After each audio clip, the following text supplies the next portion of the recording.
Chapter 44.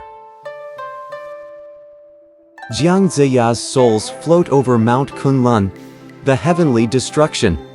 Qing Wan said, was invented by my master using pre-creation energies. It has 3 pennants representing heaven, earth, and humanity. In the trap, humans are reduced to ashes while immortals are shaken loose and fall into pieces. Grand Tutor Wen was delighted.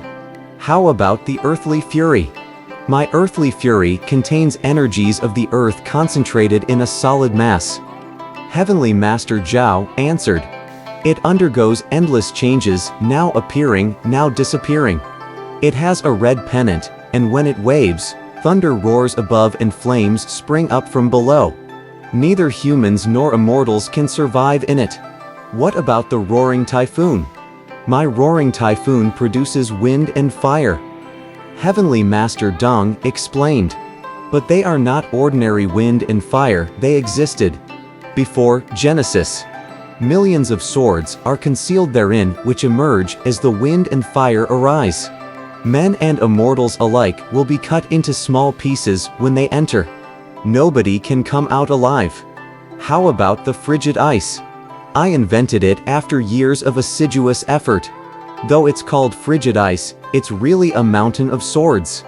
In the center, there is wind and thunder, above is a mountain of ice cutlasses, and below there are solid ice blocks.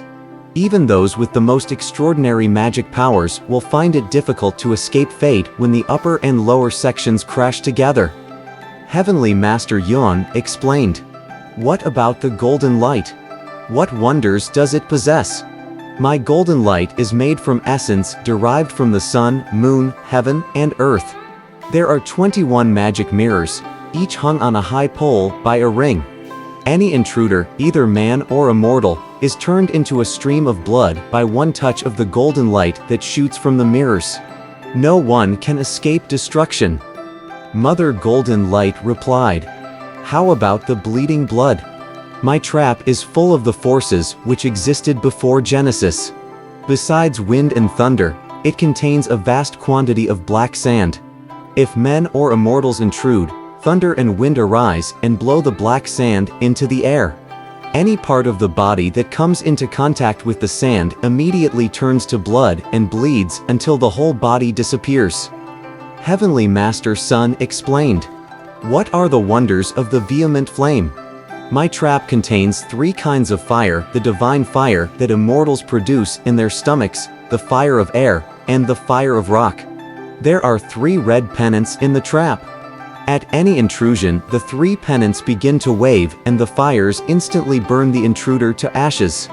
Even charms are no help. Heavenly Master Bai answered. And what about your soul-snatching trap? In my wonderful trap, I block all the doors of life and open wide all the windows of death. Heavenly Master Yao answered. It's full of the most deadly essence from heaven and earth. I'll hold a white paper pennant inscribed with charms, and when the pennant waves, the soul of any intruder is snatched away. Death is immediate. What about the red water? Grand Tutor Wen asked Heavenly Master Wang. My red water contains the essences of liquid. In the center, there is a platform in the shape of the 8 diagrams, and on the platform, there are 3 dried gourds. At the intrusion of man or immortal, I cast down the gourds and they pour forth red water like a great flood. 1 drop and the intruder is turned into blood. Death is instant. The red sand must be a wonder too. Tell me about it. Grand Tutor Wen requested Heavenly Master Zhang. Yes, it's indeed a wonder. It's composed of 3 different parts, with a peck of sand each, representing heaven, earth, and man.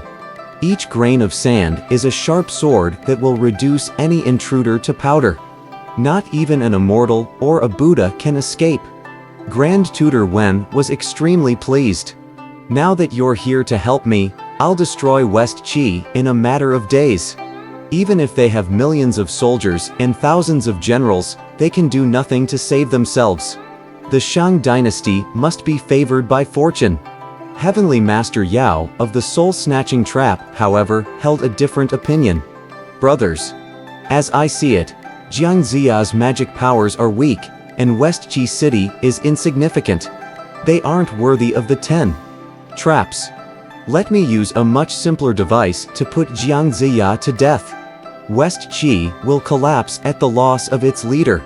As the proverb goes, a snake cannot crawl without its head.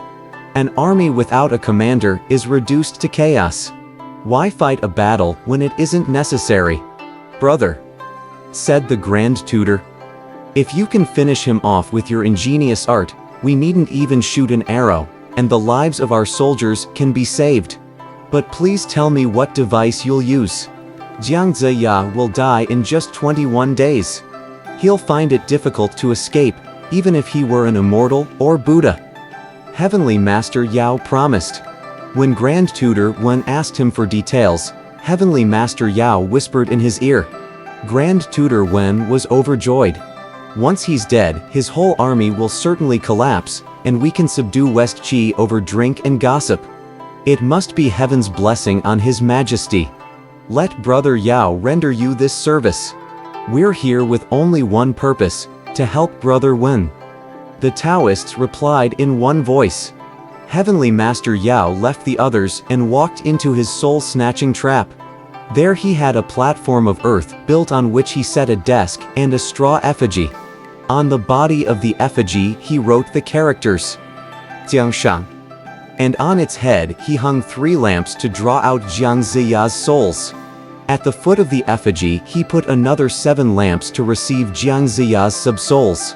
When everything was ready, he let down his hair, took a sword, and walked in a square before the platform, reciting charms and burning written spells.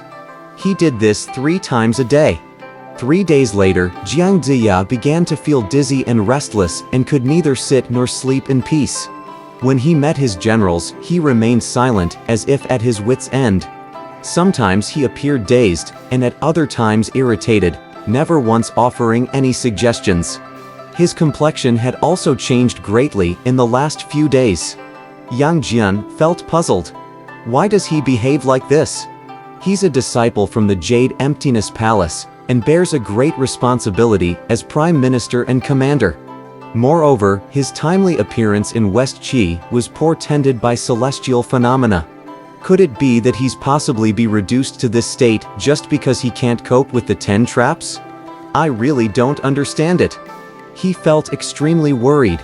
7 more days passed. Heavenly Master Yao had already got 1 soul and 3 sub-souls from Jiang Ziya. This meant that 1/3 of his spirit had already left his body. Jiang Ziya became even more irritable. He felt drowsy all the time and frequently lay in bed, ignoring state and military affairs.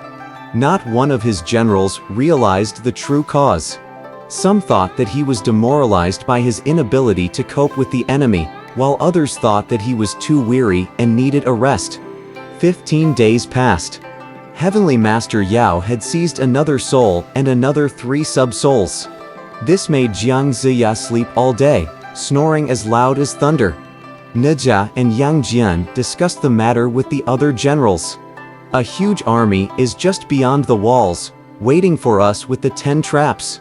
Nevertheless, Uncle Jiang sleeps and cares nothing about the present crisis. There must be some reason for it. It seems to me that somebody is hurting him with witchcraft. Otherwise, how could one like him sleep all the time? There's something fishy about it.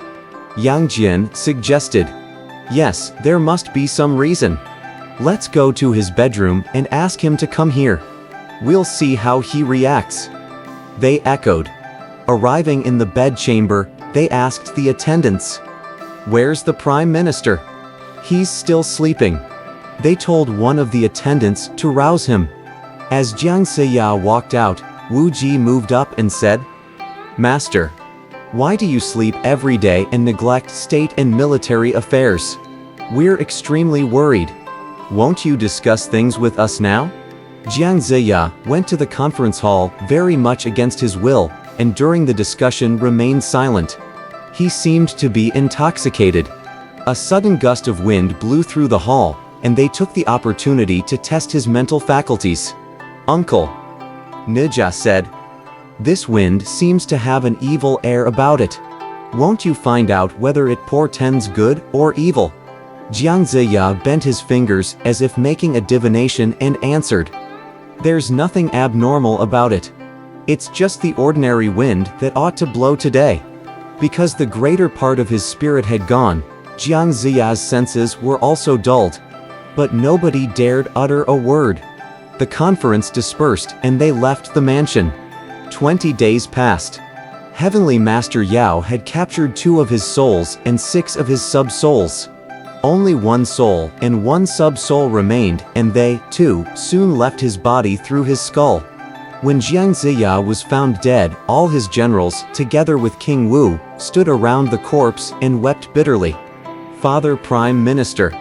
King Wu sobbed. You worked laboriously for the state, never enjoying a single day of peaceful rest. How grieved I am. With tears in his eyes, Yang Jian moved up and touched the body with his hand. To his joy, he found that the breast was still warm. He quickly told King Wu, "Keep calm, Your Highness.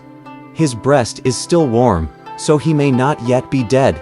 Let him lie on the bed and we'll see what happens." Jiang Ziya's last soul and sub-soul floated through the air and finally arrived at the terrace of creation. But Bai Jian recognized them and, knowing the will of heaven, gently pushed them out of the terrace. As Jiang Ziya was a Taoist with magic powers, he could still remember Mount Kunlun. When his souls left the terrace of creation, they floated on the wind to Mount Kunlun. The immortal of the South Pole was wandering about Mount Kunlun that day collecting medicinal herbs, when he noticed the souls meandering through the air toward him.